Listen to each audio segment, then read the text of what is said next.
Merci beaucoup.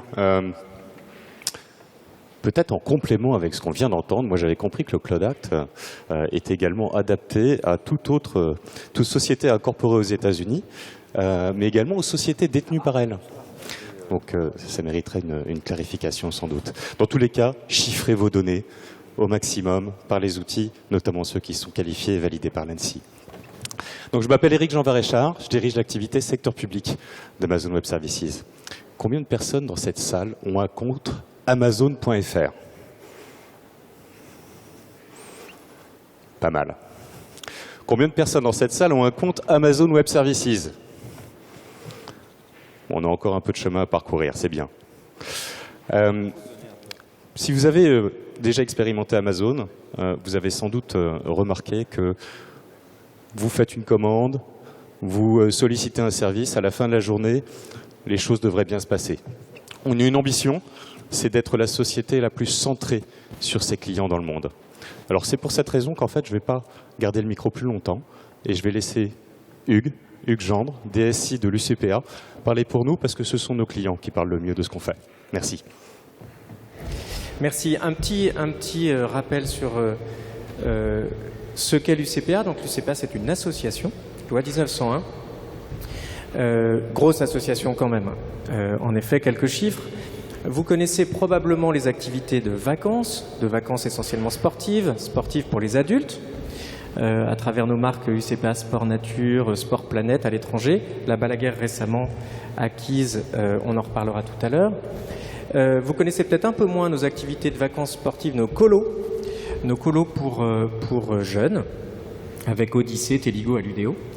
Et puis peut-être encore moins bien nos activités de loisirs. En fait, on exploite des équipements sportifs de proximité, une soixantaine aujourd'hui, des piscines, des patinoires, des centres équestres, des îles de loisirs, pour le compte de collectivités locales. Et depuis peu, on les construit. On a une douzaine de sites en construction. Et puis enfin, un de nos grands métiers, la formation. Quelques chiffres importants, 80 activités sportives, on est 12 000 collaborateurs en ce moment, en pleine période d'activité, vous imaginez bien cet été, et puis un chiffre d'affaires de 270 millions d'euros pour cette année. Alors, on est en fort développement sur 4 axes. Vers les plus jeunes, avec le rachat il y a quelques mois de Aludéo et de Téligo. Vers les moins jeunes, avec la Balaguer qui s'adresse plutôt aux grands adultes ou aux seniors, qui fait de la randonnée pédestre et à vélo. Et puis, je vous le disais, dans la construction d'équipements sportifs, donc il y a la patinoire de Cergy de l'Arenaïs qui est rentrée en service il y a 1 an, mais également la plus grande piscine d'Europe à Reims qui va sortir de terre dans quelques années, la cathédrale des sports à Bordeaux, et puis plus proche de nous, dans le 19e à Paris, une auberge de jeunesse et un espace forme. Et puis évidemment, vous imaginez bien qu'en tant qu'association, tournée vers les jeunes, tournée vers le sport, on va porter une mobilisation très particulière dans le cadre des JO 2024, et en particulier pour sa dimension héritage, donc tout ce qui est après. Alors, le système d'information de l'UCPA, c'est très hétérogène, à intégrer, intégration nécessaire des systèmes d'information des entreprises que nous rachetons, et avec un parc très hétérogène, aussi bien Windows que Linux, voire même Unix. La question donc de passer sur AWS est devenue presque une évidence. Sachant que le principe assez basique, c'est de faire un all-in. Faire un portage complet de l'ensemble de nos SI en 18 mois. On va probablement y arriver en 12, Inch'Allah. En commençant par les plateformes web, les plus simples en fait, celles qui sont le plus conçues pour le web et pour le cloud. Donc ça c'est fait, ça a été fait au premier trimestre. On poursuit par des SI, les SI des entreprises qu'on a incorporées, et ça c'est presque fini pour la plupart. Et puis on attaque les ERP, alors ça fait très peur toujours, mais pour autant ça se passe très bien. Donc SAP et puis d'autres ERP qui ont quelques dizaines d'années. Et puis on terminera par toute la partie data CRM. Alors les bénéfices, je ne vais pas parler d'argent puisque ce n'est pas le premier driver. Un des premiers drivers, c'était le niveau de service, la qualité de service, notamment en s'appuyant sur des solutions d'auto-recovery ou d'auto-scale. Deuxième bénéfice, la sécurité, bien sûr, homogénéiser vers le haut, améliorer vers le haut la sécurité des accès aux données et la sécurité des données elles-mêmes. Bénéfice important aussi, plutôt d'un point de vue organisation, c'est la centralisation du code, de nos différents codes, et d'homogénéiser le processus de déploiement, industrialisé, automatisé, la livraison continue. Bien sûr, la mise à l'échelle, on parle de cloud, ça paraît évident avec les solutions d'autoscale. Et peut-être le plus important, c'est le deuxième point, c'est la maîtrise de nos infrastructures. En basculant chez AWS, quelque part, on réinternalise l'exploitation, on homogénéise la manière d'exploiter avec le même niveau d'exigence très élevé pour tous nos SI.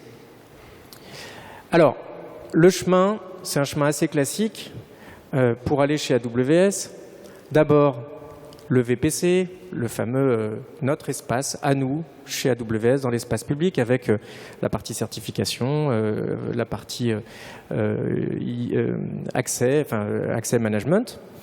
Ensuite, des machines, donc très classiques, EC2, les instances EC2, leur partie stockage. Là, on commence déjà à s'appuyer sur des services à plus forte valeur ajoutée d'AWS, que sont les bases de données managées avec RDS, et puis son outil de migration très intéressant qui permet de faire une bascule vers AWS sans interruption de service. Donc ça, c'est sur la partie back, la partie données. Et puis sur la partie front, on s'appuie sur, là encore, des services très intéressants que sont CloudFront, le CDN maison d'AWS. Et au passage, on offre une qualité de service pour tous nos clients dans le monde entier. Les load balancers pour répartir la charge. Et puis l'autoscale, je vous en ai déjà parlé. Donc ça, c'est ce qu'on a fait les précédents mois et qui fonctionne très bien. Et ça poursuit son petit bonhomme de chemin. Et puis au passage, on s'est quand même intéressé à des outils aussi que propose AWS et qui sont très intéressants pour le développeur. Donc toute l'usine logicielle, le CTO de la SNCF en parlait tout à l'heure. Donc pareil, stratégie de all-in, vous avez compris, si ça existe chez AWS, on l'adopte. C'est vrai que ça fonctionne bien, ça fonctionne très bien, donc que ce soit le stockage du code, le déploiement et l'analyse et tout ce qui est système de release. On s'est aussi intéressé à des services de sécurité, notamment le WAF, avec des règles de gestion très particulières. On a quand même un gros site e-commerce, on fait 70% de nos ventes sur le web, donc on est soumis aux attaques, bien sûr. Donc le WAF, très intéressant. CloudWatch, pour professionnaliser aussi l'exploitation, donc systématiquement, les logs. La tour de contrôle, c'est CloudWatch pour tous nos services. Alors, on parle de logs. Les logs, c'est des gigas et des gigas de logs. Pour aller dedans, pour se balader dedans et pour pouvoir en tirer le maximum, Athena, qui est aussi un petit outil. Donc ça paraît un florilège, mais effectivement, c'est toute la galaxie qu'on a utilisée et qu'on utilise au quotidien. Et puis enfin, on a déployé des workspaces, donc c'est l'environnement de travail numérique qui permet d'accéder à toute la galaxie des services d'AWS et d'autres. Alors c'est pas tout.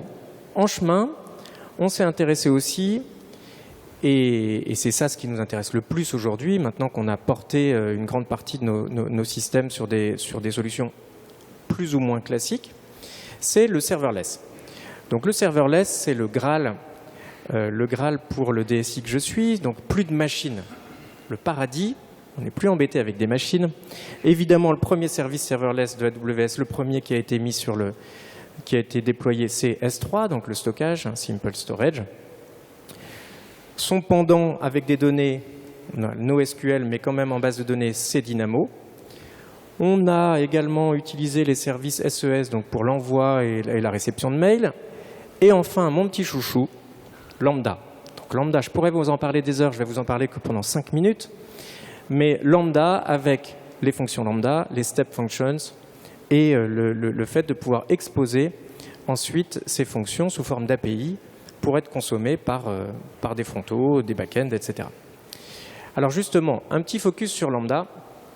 Pour ceux qui ne connaissent pas, c'est le service d'orchestration de AWS serverless.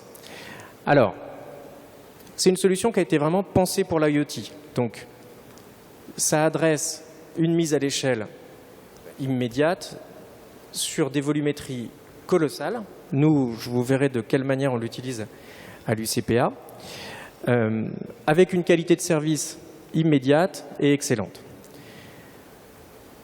La force de Lambda, au-delà de cette mise à l'échelle, c'est qu'il accède nativement à tous les services AWS. Donc, comme vous avez vu qu'on a une stratégie de all-in, qui n'est pas complètement étrangère à l'utilisation de Lambda, vous comprenez bien aussi que nativement, on peut accéder à toutes les données qui sont stockées dans RDS, à toutes les données qui sont dans S3, à toutes les données qui sont dans CloudWatch, à tout ce qui passe un moment par les API. En gros, tous les services qu'on a activés, évidemment tout le génie logiciel de développement, tout est accessible par Lambda. Donc, ce qui donne effectivement une vitesse de développement très intéressante. Chose très importante aussi quand il s'agit d'aller convaincre les développeurs d'abandonner ou de changer leur façon de faire, c'est le langage de programmation. Pas de limite, là encore. Tous les langages ou presque sont supportés par Lambda, c'est-à-dire qu'on vient avec son propre code, même si nous, on a plutôt fait le choix de Node.js. Mais Java, Python, .NET et autres sont supportés. Pas la peine de le rappeler, il est multi-protocole, on peut évidemment faire du REST, on peut faire du SOAP, on peut faire des accès bases de données, on peut faire un peu tout ce qu'on veut, les connecteurs sont là et ils fonctionnent. À la mode AWS en termes de sécurité, donc vous savez que c'est, et Eric l'a rappelé tout à l'heure dans les quelques mots qu'il a dit, sécurité, sécurité, sécurité, Lambda c'est pareil, c'est déploie la même panoplie de sécurité que tous les autres services. Et puis alors, la facturation à la consommation, comme partout chez AWS, mais ça c'est quand même très intéressant, surtout quand on s'essaye et qu'on fait de l'orchestration de services et de données. On ne parle pas forcément de millions ou de milliards de requêtes lambda au début. Et donc ça, c'est quand même très agréable de pouvoir accéder à des choses très subtiles, à des softs très subtils, très avancés, et que ça coûte quelques dollars. Là, pour le coup, je vous parle un peu de sous. Je vous avais dit que je ne vous parlerais pas de sous, mais là, effectivement, c'est quand même très intéressant. Et puis enfin, le dernier point, qui est très important pour nous, qui adressons un virage digital fort, et vous aurez des annonces prochainement sur le sujet, le fait que ça soit déployable, Lambda, sur de l'IoT. Donc, je vous disais, on exploite une soixantaine d'équipements de sport de proximité. On en construit une douzaine pour nous. Vous imaginez bien qu'on va offrir des parcours digitaux un peu nouveaux. Et donc Lambda et Greengrass, à travers son système de déploiement IoT, vont beaucoup nous aider. Alors, Lambda, c'est une nouvelle façon de concevoir. On se concentre sur le code et pas sur le run. Les métiers et les développeurs parlent processus. Ils ne parlent plus vraiment technique, ils parlent processus, un langage commun. Les développeurs découpent leur code en fonctions unitaires et puis après, ils l'assemblent. Ils assemblent soit des fonctions qu'eux-mêmes ont développées, soit des fonctions qui sont disponibles sur étagère ou dans la marketplace. Et ils gagnent un temps fou. Alors juste un petit cas d'usage qui paraît tout bête. Là, en ce moment, nos enfants, peut-être les vôtres, les miens, sont en colo et le soir, les parents sont très friands de photos de leurs enfants et de ceux des autres pour bien vérifier que tout se passe bien, qu'ils s'amusent. Vous imaginez, on parle de nous on envoie à peu près 120 000 enfants par an en colo, une grande partie effectivement pendant les 5 semaines de juillet. Ici, tous les soirs, il y a des centaines de milliers de photos qui sont uploadées sur des sites et qui doivent être mises à disposition des parents. C'est beaucoup de travail et beaucoup de temps machine, de resizing, de mise à disposition des données. Et jusqu'à présent, c'était difficile en juillet. Il fallait faire x10 ou x20 en termes de capacité. On ne le faisait pas. Et donc, le niveau de service n'était pas bon. Avec Lambda, on change de tout au tout. Grosso modo, de manière très simple, le directeur de séjour ou le directeur de centre a son mobile sur lui, fait ses photos, les envoie à une adresse mail, donc en utilisant son téléphone. Le service SES réceptionne ce mail et Lambda commence à rentrer en action, va prendre chaque photo une par une, les stocker, les resizer, les indexer, les pousser au bon endroit, au bon moment, dans le bon espace personnel du parent qui souhaite visionner ces photos. Ça prend quelques secondes, ça se fait à l'échelle des centaines de milliers de photos qui sont uploadées tous les jours, et les parents ensuite accèdent à ces photos à travers CloudFront, donc sur un CDN, là encore, donc avec une qualité de service maximum. C'est tout bête, ça s'est fait en quelques semaines, 2-3 semaines, en comptant aussi l'acculturation des développeurs à Lambda. C'est très facilement accessible, et surtout, un développeur qui ne sait pas comment gérer nativement, surtout un développeur jeune, on va dire, la mise à l'échelle, eh bien, il a accès à pas cher du tout, à quelque chose disponible, à une solution d'architecture hautement disponible, hautement scalable, hautement performante, qui fait le job et qui le fait bien. Alors, je vous ai parlé des services serverless. Voilà où on en est. Lambda, c'est là où on travaille, où on met un gros paquet. Et puis, dans quelques jours, dans quelques semaines, on va encore aller un peu plus loin, puisque ce qui nous titille beaucoup, c'est tout le machine learning et notamment SageMaker, le service qui permet d'apprendre à la machine et à constituer des modèles. Donc ça, c'est la suite. On l'a bien en ligne de mire et c'est la suite probablement pour les prochains mois et les prochaines années. J'en ai fini. Merci.